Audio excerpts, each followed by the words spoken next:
Doctor Aníbal Velázquez, en realidad la noticia, por supuesto, sobresale en todos los medios y no es un motivo de alegría, porque al final de cuentas descubrimos varias cosas, que esto ha durado demasiado, que ha habido una gran intemperancia, que ha sido básicamente un grupo pequeño, y podríamos seguir haciendo una larga lista de inconsecuencias en realidad y de incumplimientos profesionales. Pero lo que más me parece increíble es que en realidad los acuerdos adoptados finalmente estaban desde el origen mismo de las negociaciones. O sea, eso sí que verdaderamente, después le vamos a pedir al doctor Gutipe que nos lo explique, porque sinceramente, ¿qué razón hay para todo esto? Que no sea lo que ya sabemos. A veces puede haber una parte de intencionalidad política, hay siempre también una molestia, por supuesto, profesional, porque los sueldos son bajos, etcétera. Pueden haber muchas razones, pero no hay justificación para 150 días. Y el número tremendo de enfermos y de operaciones y de tratamientos que han quedado suspendidos. Bienvenido. Gracias, doctor Aníbal Velázquez. Sí, muchas gracias por la invitación. Justamente para nosotros es en este momento algo que es muy importante para el país, volver a restituir los servicios de manera completa, y consideramos de que la decisión que ha tomado la Federación Médica Peruana de levantar la huelga es una decisión en bien de la población, en bien de los ciudadanos que requieren atención médica. Aunque la huelga no ha sido extensa, es un 5% en Lima y un 11% en... No ha sido extendida, pero sí extensa. Sí, extensa sí, no extendida, es el término. Y sin embargo, el hecho de que estos médicos que no han participado de la atención se ha afectado a la atención de salud en los servicios. Sin embargo, creo que también es una experiencia que no debería repetirse otra vez, de extender algo tanto tiempo, porque creo que en principio, y creo que los médicos también formamos parte de la principal preocupación de que la atención del paciente va primero. Los derechos del ciudadano son primero que cualquier otro derecho gremial. Sin embargo, el señor Palomino salió ayer con un discurso nada conciliador. La verdad que a mí me desmoralizó mucho, porque primero no se trata de una suspensión de la huelga para siempre, sino temporal, para ver si es que se cumplen los requisitos que los médicos que llevan 100 días de huelga, que yo ya, la verdad que dan ganas de mandarlos a todos a su casa, siguen exigiendo, número uno. Y número dos, dijo, se ha firmado un acta en el que se reconoce el derecho a huelga y por lo tanto nadie va a ser sancionado. Y la verdad que sonaba tan a derrota para el Estado. Lo que parecía una buena noticia terminó, después de escuchar al señor Palomino, pareciendo una pésima noticia.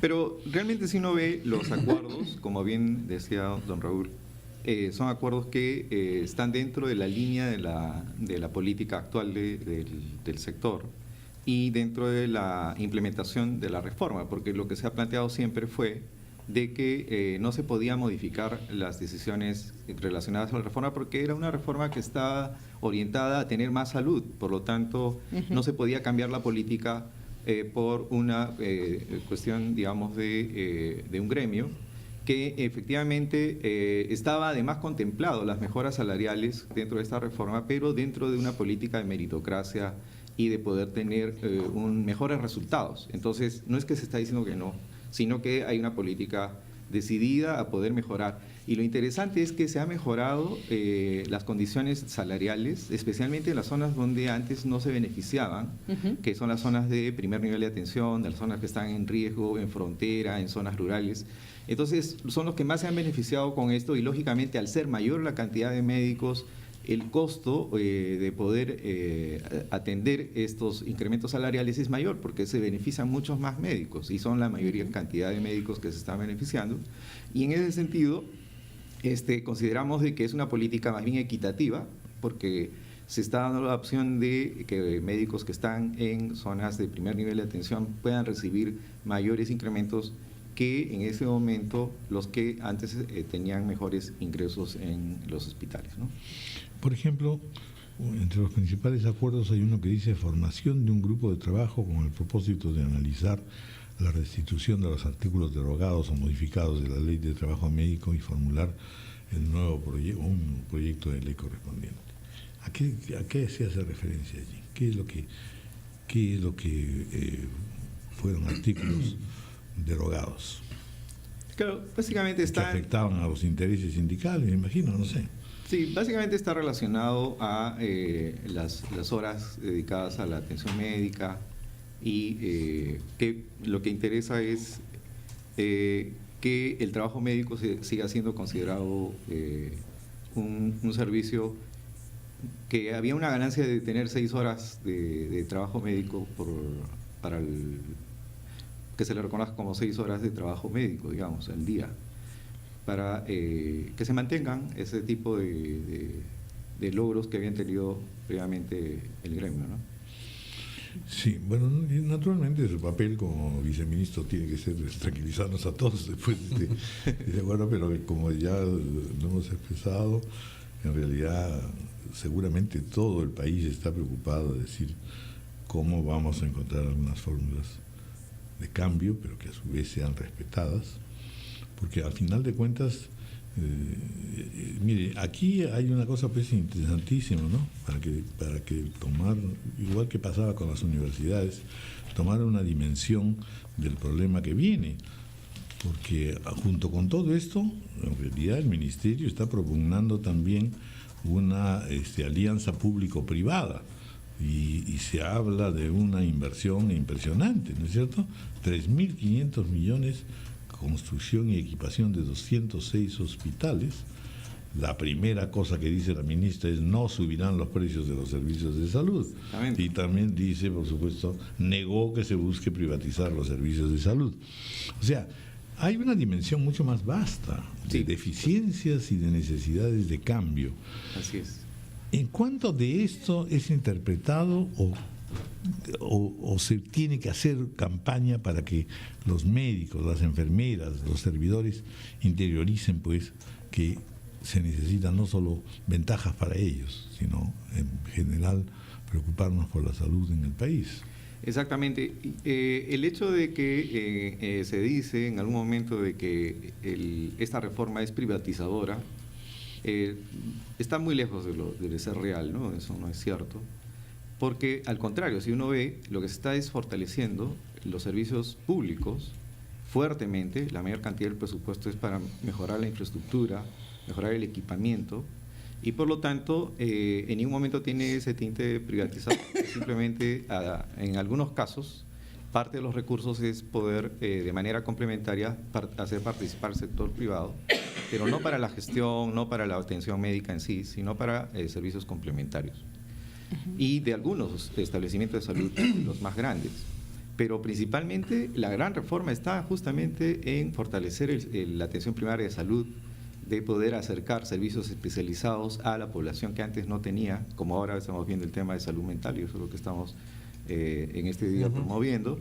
Pero a su vez, lo que se está haciendo es de que se mejore a través del Seguro Integral de Salud el acceso y la cobertura para la atención. Como nunca, el seguro está teniendo grandes logros que es reconocido en otras partes del mundo, donde se está atendiendo cáncer, por ejemplo, que antes eso no tenía acceso a la población de menos recursos. Y el cáncer en su atención integral, o sea, no solamente de diagnóstico, sino de atención integral, y es reconocido porque pocos países han tomado esa decisión porque es bien costoso. Claro. Pero no solo eso, es el manejo farmacológico de la salud mental, que tampoco es atendido ni siquiera en los seguros privados, pero sí lo está haciendo el Seguro Integral de Salud con tratamiento farmacológico para las principales enfermedades de salud mental. Lo que quiere decir entonces que esta reforma está yendo más allá de simplemente de salir de ese tema de poder hacer participar a todos en esta intención de poder acercar más los servicios, y por lo tanto si el sector privado puede involucrarse también en hacer que los servicios puedan llegar a más personas. Entonces ese es el sentido de poder hacer una atención integral. Y en el tema de salud pública, ni que se diga, justamente una de las cosas que estamos promoviendo a raíz de estas amenazas que viene con el ébola y con chikungunya, por ejemplo, el país está muy preparado y está considerado uno de los países líderes en el tema de atención de este tipo de emergencias. Tal es así que tuvimos la cita en la Casa Blanca en la semana anterior, cómo 3 países de Latinoamérica fueron invitados para poder prepararse ante estas amenazas globales, y está Chile, México y Perú, y estamos coliderando grupos de trabajo para estar preparados frente a este tipo de amenazas también. Entonces, lo que quiere decir que de manera integral el país está en un buen momento, se está incrementando los recursos de manera notable después de muchos años en el presupuesto en la atención de salud, y por lo tanto hay una decisión política de efectivamente hacer llegar estos servicios a la población que antes no lo recibía. Sí, doctor, está muy bien todo lo que nos dice, y todos, por supuesto, nos congratulamos de que la huelga médica se haya levantado o suspendido, como le han llamado los señores de la Federación.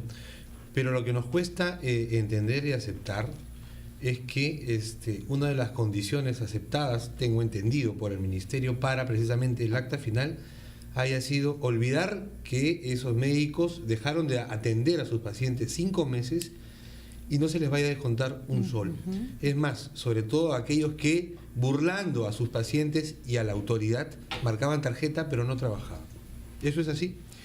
No, si ustedes ven en los acuerdos, ese acuerdo que se pretendió insistir que se coloque no aparece en el acuerdo. O sea, quiere decir que básicamente lo que se ha indicado es los médicos dicen que se va a cubrir que no se la va a descontar con trabajo adicional. Claro, lo que se ha acordado es, en principio, los descuentos sí se han dado y se mantienen, eso ya ocurrió, digamos, ¿no? O sea, digamos, pero se les va a restituir, que eso es lo que reclamaban.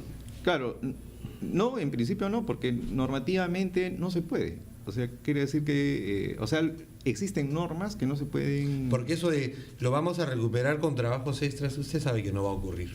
El trabajo al menos. Claro, si ya se hizo el descuento, ya no hay forma de retornar, ¿no? O sea, no se ha puesto en... No está en los acuerdos. Sí. Ahora, Bueno. Y simplemente para terminar con la entrevista, esto quiere decir que ese no es un pedido que se va a hacer a futuro, es decir, ¿cuál va a ser la sanción efectiva entonces para los médicos que faltaron a su trabajo o que mintieron?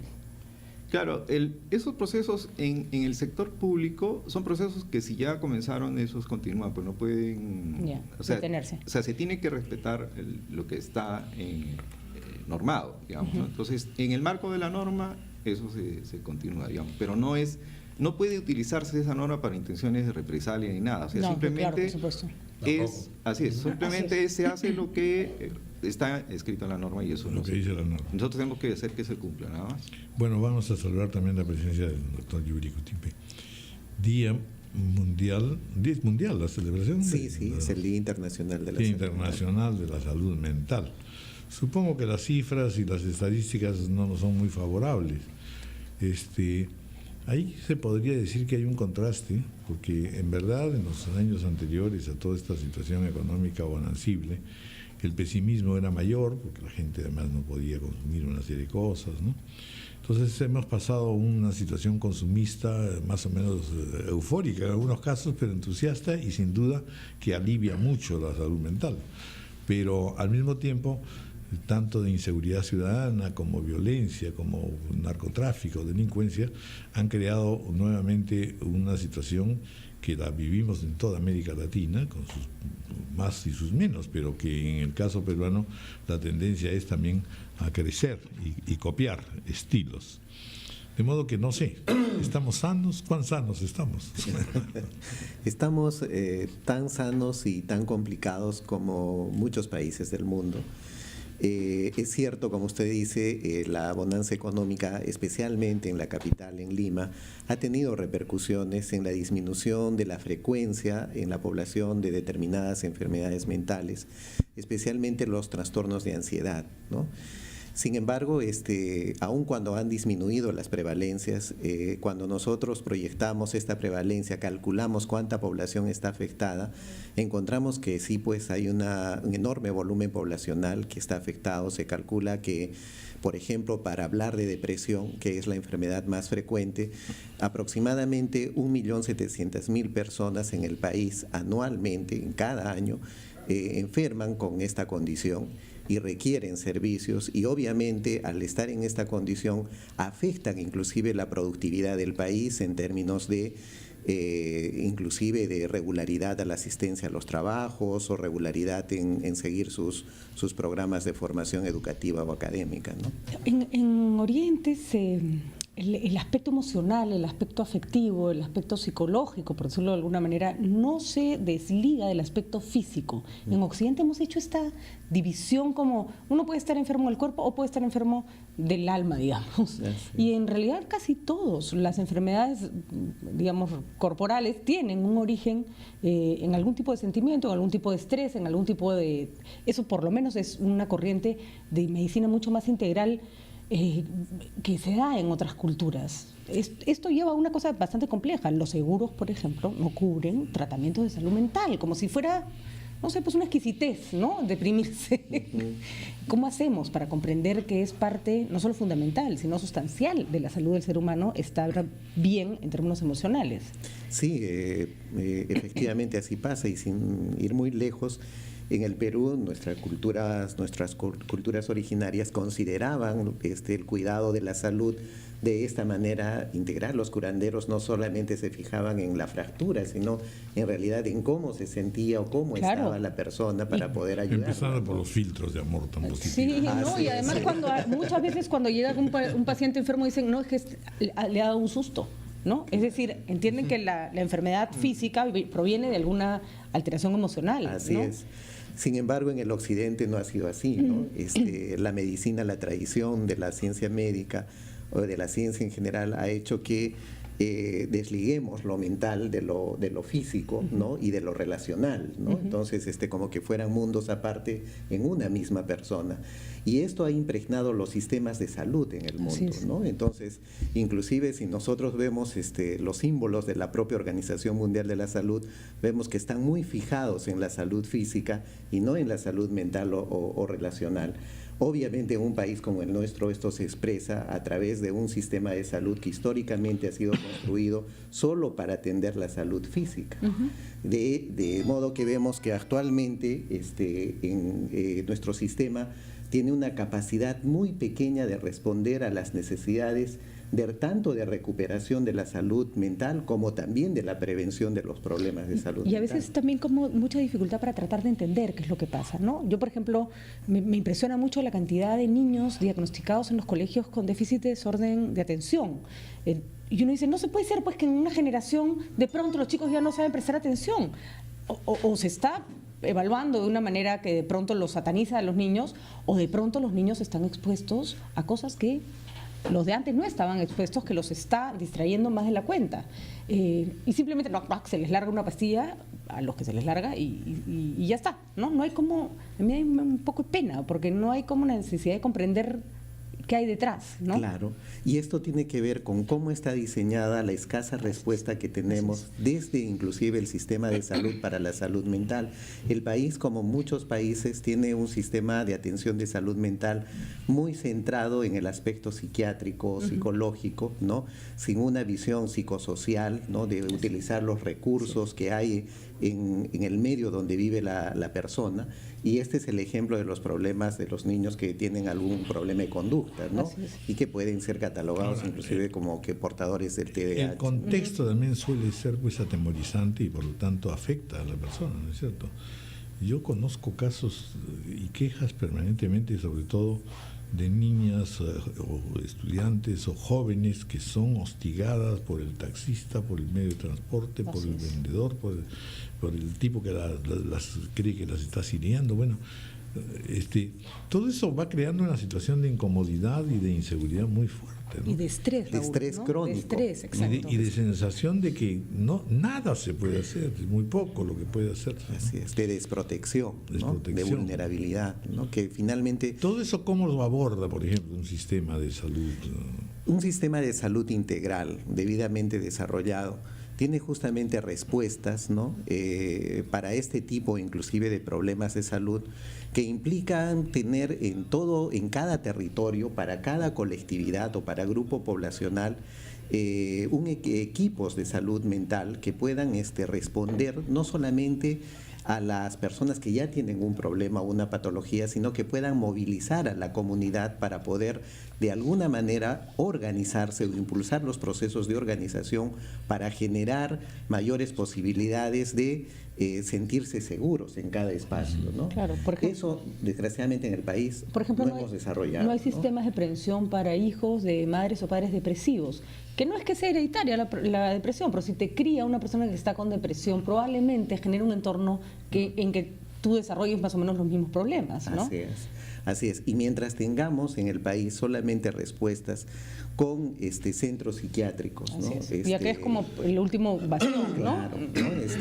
En realidad estos problemas van a estar desatendidos. Sí. Por eso es que el Ministerio de Salud está en este momento muy interesado en impulsar lo que ya considera la Ley 29889, el cambio de modelo de atención de salud mental de un modelo centrado en hospitales psiquiátricos a un modelo de corte comunitario, con una red comunitaria de servicios de salud mental en todo el país, ¿no? Que puede estar muy cerca del primer nivel de atención, que es actualmente el nivel que está atendiendo los problemas. 0.3% del presupuesto total de salud dedicado a salud mental, y además así quisiéramos cumplir con ese requisito. ¿Cuántos psiquiatras y psicólogos hay en el Perú? No nos alcanzan ni para... ¿Estamos todos locos? En eso creo que hay varias cosas que comprender, ¿no?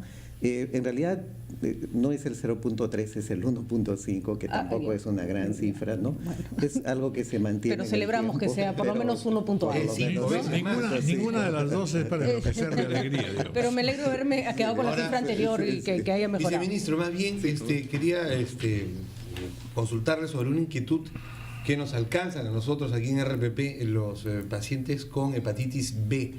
Señalan que los que son atendidos en el Ministerio de Salud, en los hospitales del Ministerio de Salud y reciben un medicamento, o lo recibían, ahora les han dicho que les van a cambiar de medicamentos para el mismo tratamiento. Y consultado a los especialistas señalan que no se puede cambiar de medicamento a una persona que tiene hepatitis B y se le está tratando con un medicamento, porque puede generar más bien resistencia y complicarle más bien el tratamiento y hacerlo más caro, más bien, viceministro.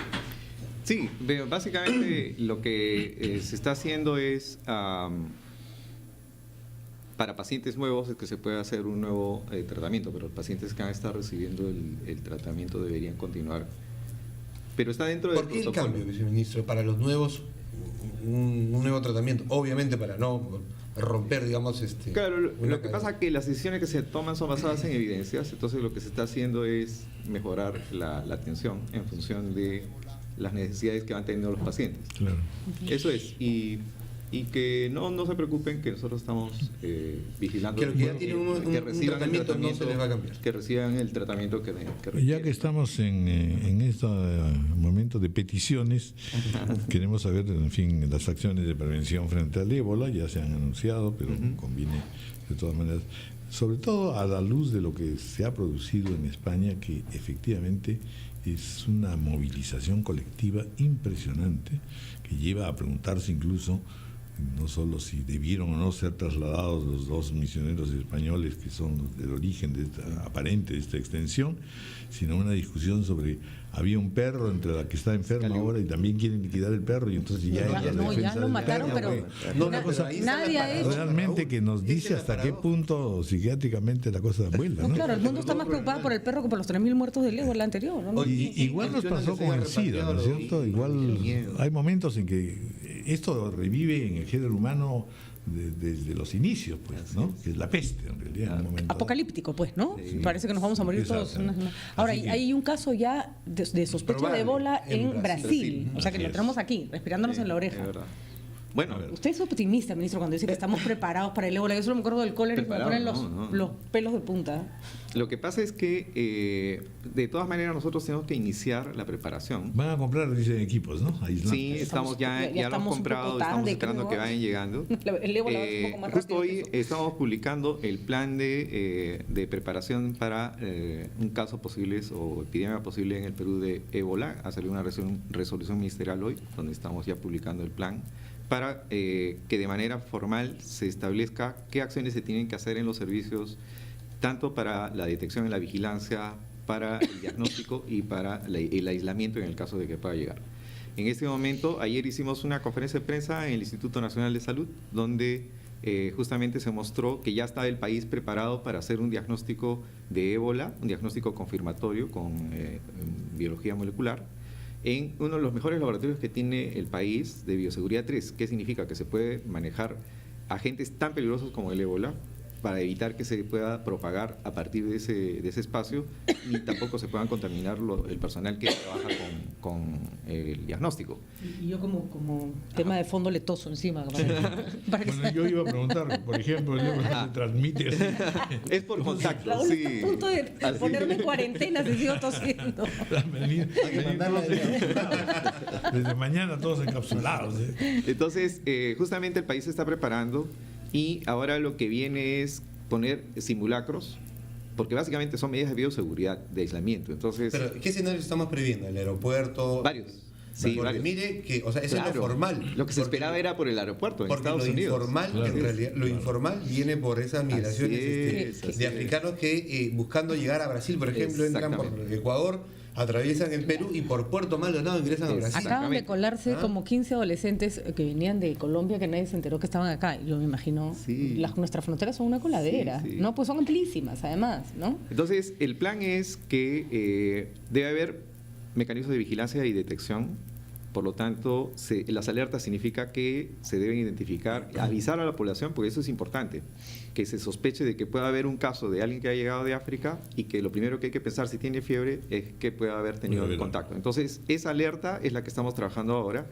Y luego, las medidas de bioseguridad. Sin que esto signifique pues tampoco lo Una otro que está paranoia, pasando en pues, ¿no? Europa, ¿no? Claro, no ir al extremo, Un digamos. crecimiento del racismo inmediatamente. Claro, entonces eso es lo que se está haciendo y en este momento vamos a hacer simulacros en el caso, por ejemplo, que llega un paciente con sospecha de ébola en el Hospital Daniel Alcides Carrión, donde está la sala de aislamiento, para que se activen todas las medidas, qué es lo que debe ocurrir cuando se detecta un caso, y luego haremos cuando llega un paciente por el aeropuerto, para lo cual tenemos que tener equipo para poder trasladar de manera segura a estos pacientes. Muy bien. ¿no? En eso Doctores, estamos. muchísimas gracias por haber estado con nosotros y han cumplido Gracias a a plenitud ustedes. su papel, que es tranquilizar, porque está nerviosito por alguna causa. Y prometo no toser. Para que no se sepa. Muchas gracias. Muchas gracias a Muchas ustedes. Gracias como siempre.